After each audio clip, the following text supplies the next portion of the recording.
Hello Reseller Nation, welcome to my channel. Hey Fro Sells, my name is Jeff, and today you are going to get to see some things that I picked up today as some sourcing, and I'm going to show you a couple of last minute things that sold this evening while I was out, because they're going to be shipping out in the morning and you won't get a chance to see them. So let's start with a DVD. Berenstain Bears, going to New South Wales, Australia, not part of the international shipping program. One thing that I don't like about that program is you can't really upsell. You can't, if somebody buys something, you can't be like, hey, if you want to add some more items, I can do free shipping, depending on the size or whatnot. It's they have to do it all at once, and I don't know. I don't like that. I don't like that flexibility. I also don't like. I don't like what eBay is charging the reseller. I don't like what they're charging the customers. I feel like, yes, I understand why they're taking all the risk, and it's interesting. Is ever since I've turned off my international sales, it's like my stuff is being completely blocked from international. But to be honest with you, I have my listings set up as not, I've always had them not international, and then people can contact me and then I can decide whether or not, depending on the item, I can ship. And something that I learned through my Vero intensive research, you can get Veros for having certain items set up for international shipping. I think, for instance, Nike, which, I mean, who knew that you can get Veros for that? I mean, I'm sure there's probably other products that you're not allowed to ship to international countries. So that's just another reason that I'm glad that I didn't have my listings. I can't really take credit and say, oh, I knew that, because I didn't know it. And I'm sure the way eBay is set up with the international program, I'm sure they take full responsibility. Maybe when you're trying to list these things, it'll tell you they can't. But anyhow, so the guy paid $31 for this to have it shipped. And I'll take care of the shipping in terms of who I'll go through. I would rather have control over that. This was interesting. This is a pin. So I bought, a button. I bought this massive button lot, and this is one of the ones I haven't even really gotten to listing a fraction of them. I don't even know who this is. His name is Eugene Debs, and it says Socialism and Democracy. This sold within, I listed it when I left. It sold within like 90 minutes. And had I taken the time to read, I can't really, it says here it was in 1969, Independent Socialist Club, USA, Lions. Had I seen that date, I might have, he didn't even make an offer, he just bought it now. So I want to get this one in the mail tomorrow. Yeah, some buttons have pretty cool resale value, and they're just so dang easy to ship. I don't know. Like I have a plan that I've been thinking about.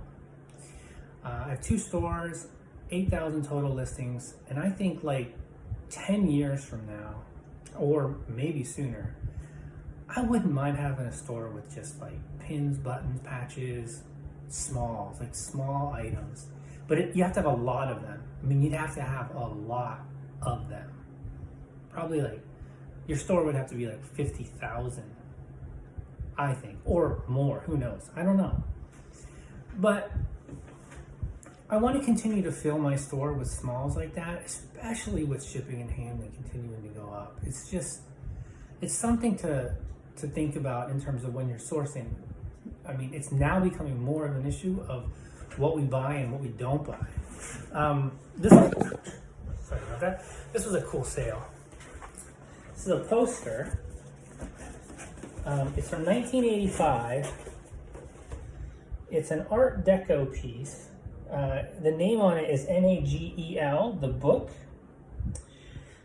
Published by Alfred Vandermark, distributed by Mirage Edition. It just got this cool Art Deco look. And it's got some issues. It's not necessarily in the best shape. It's got some creases. It's got some edge wear. But this thing sold for 90 bucks. It was previously hung. I bought it locally off of Facebook. I think I paid 20 bucks for it. No. It wasn't even that much. I think I paid $13 or $14 for it. I had it listed for 120. I got an offer for 90 today. I wasn't gonna mess around with that. So there's the 3 items that sold this evening after I did the other video. So those will get shipped out in the morning with the other things. Now, I know that some people ship every day. I don't ship every day. I don't even ship every other day sometimes. Especially not in the summer. Guys, you'll learn as you watch these videos and you hear me. I do a lot of things different from like a lot of sellers. I do a lot of things wrong, or wrong in other people's eyes, but you got to do whatever's best for you in your business. I don't want to be going to the post office every day. I don't want to sell 20 or 30 items a day. I know that sounds insane to hear. I want to, ideally I would have 10 items a day, 10 sales a day is what I want to do, and it would be nice if within each of those sales I've got a multi buys within those sales, so they're all going in the same package. But that's my business model. You got to do whatever's right for you. So what did I buy? I'm gonna zip through some of these things. A lot of collectibles, a lot of things that are gonna take a while to sell. One thing that if you ever see, you need to buy it. And I'm gonna start with that first. I'm not gonna make you wait. I bought one of these maybe 2 months ago. I looked at it and I was like, you know what? I think I bought it at the other one. I bought it at a church sale. So it was kind of like you fill a bag and then you make a donation. And it was brand new. I'll show you what it is. It's a Playtex baby. Oops, let me do the English side. And what it is, again, I didn't know what it was. The only reason I know what it is because the person who bought it from me, it was a local sale when I did it, I asked them, I'm like, what is this, by the way? And it's basically bottle liners. It makes it, for women who's breastfeeding or something, it makes it very convenient to, I don't actually know, but the liners, there's 100 liners in here, and they go inside the bottle. Now, there's 50 count, 100 count, and 150. The reason why I sold this local the first time, because in my mind, I was like, no one's gonna buy this online. So I just listed it on Marketplace, sold it for like 30 bucks.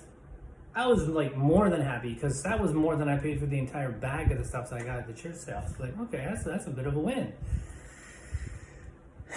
The guy tells me the reason why, so his wife like made him drive like 40 minutes to come pick these up.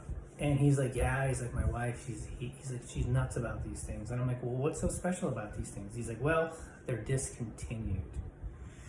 So whatever's out there is all that's out there. So if you ever run into these, I paid $1.50 for this. It's brand new, it's sealed, it's 100 count. Now the 50 count I think sells for about 20 to 22. The 100 count sells for about 30 to 35, and the 150 count sells for about 50.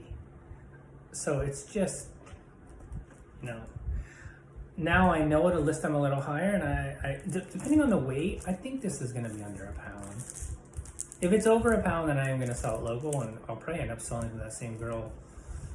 She has like an alert system. So there's that. Bought a DVD set, Foster's Home for Imaginary Friends. Cartoon Network, they have quite a big fan base. I had never, like, I'm pretty tuned into comics, pop culture, stuff like that. I had never heard of this. So I was like, So I looked it up, and the fact that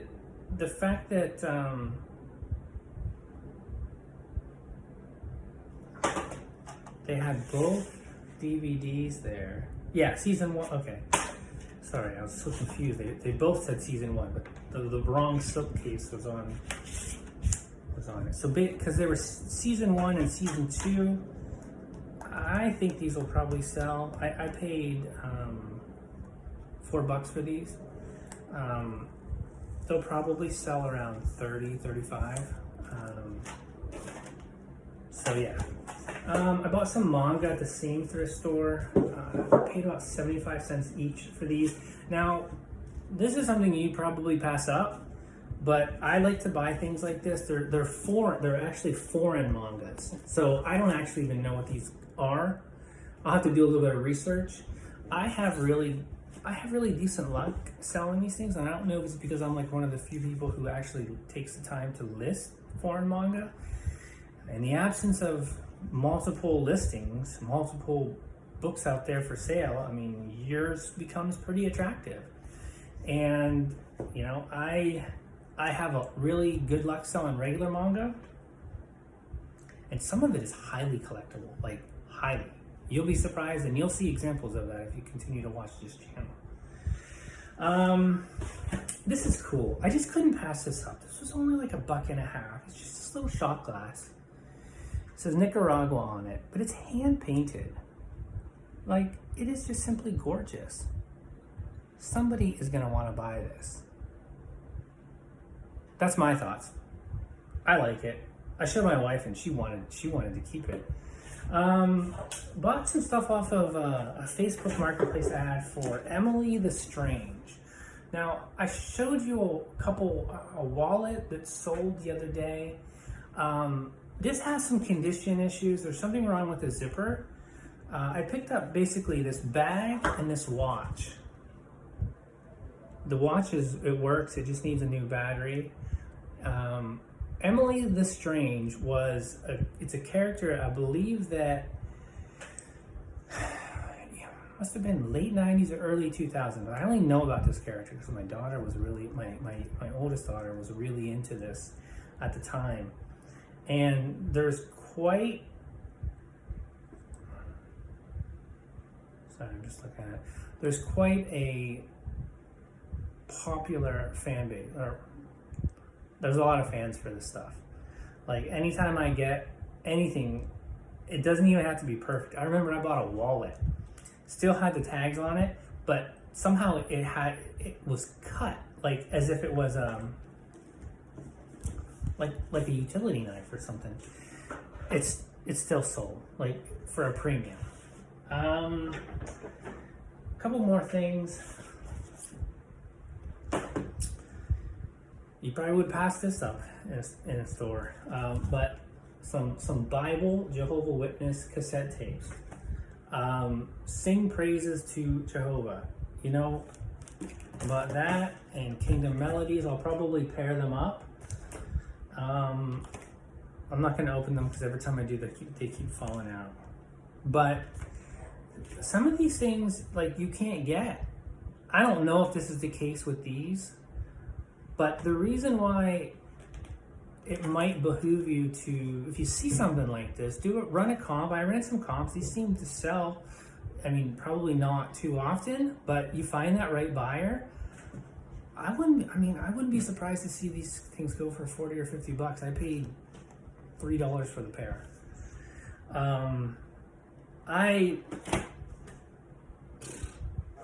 I remember I have a neighbor, and he was throwing away some old Jehovah Witness books. I got them out of recycling, sold a bunch of them. I remember selling one and going to France. Like, I love getting stuff for free and flipping it, but I don't know, I find a lot of satisfaction in something that would end up in the landfill, getting it in the hands of somebody who wants it. I guess, like, I just started watching YouTube resellers literally within the last 2 or 3 months. To the extent of things that I've watched, American Pickers. Like, everybody's probably watched that. And like, I remember the way Mike and Frank, the way they talk about like rescuing pieces. That's kind of what I kind of feel like that sometimes, is like when you're able to rescue something that is going to get thrown away. And I don't know, I find satisfaction in also, like, I know what we do is not necessarily good for the environment in terms of like the shipping that's involved, but if we're able to also offset that by selling people used items that they would normally buy new, I don't know, I find, you know, that carbon, drawing a blank, basic blueprint, no. Anyhow, I find satisfaction in that. All right, last two pieces. I like to sell plushes. I don't know what it is. I think it's like challenging myself to find out what I can get out of something. I like to buy obscure plushes. I wish I had an example. Like, I have literally bought some plushes for like $2, $3, $4, and I think the most expensive one I've sold was like $100, and I was just like blown away that somebody paid $100 for this one particular plush. Anyhow, so this is from the Pyeongchang 2018 Paralympic Games. The Visa still got tags on it. I comped that. I think it'll sell for like $30 to $40. It's brand new. There's a lot of collectors out there that want different pieces from different Olympics.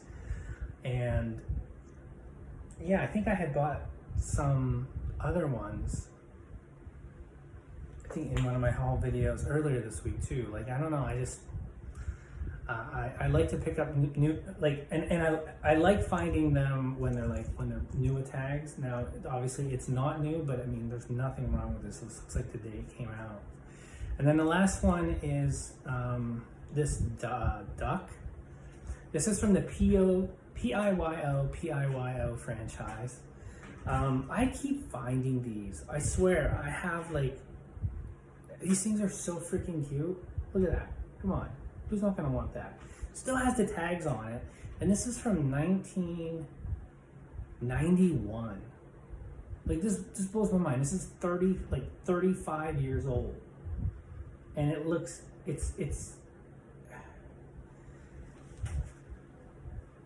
I mean, it's in really high grade. So, and I have a couple other ones, so, you know, I'm more than content. I paid, I paid $3 for this one, and I think I paid $4 for this one. And like I said, I have some other ones. I think I have them paired in a set, but I think what I might do is I might change that listing now that I have, I think 4 of these from the early, I think they're all from 1991. Just need to wait for that right buyer to come along. All right, guys, that's my haul. Tomorrow's my birthday. I will not be sourcing. Yeah. So anyhow, have a good night, and we will talk to you soon.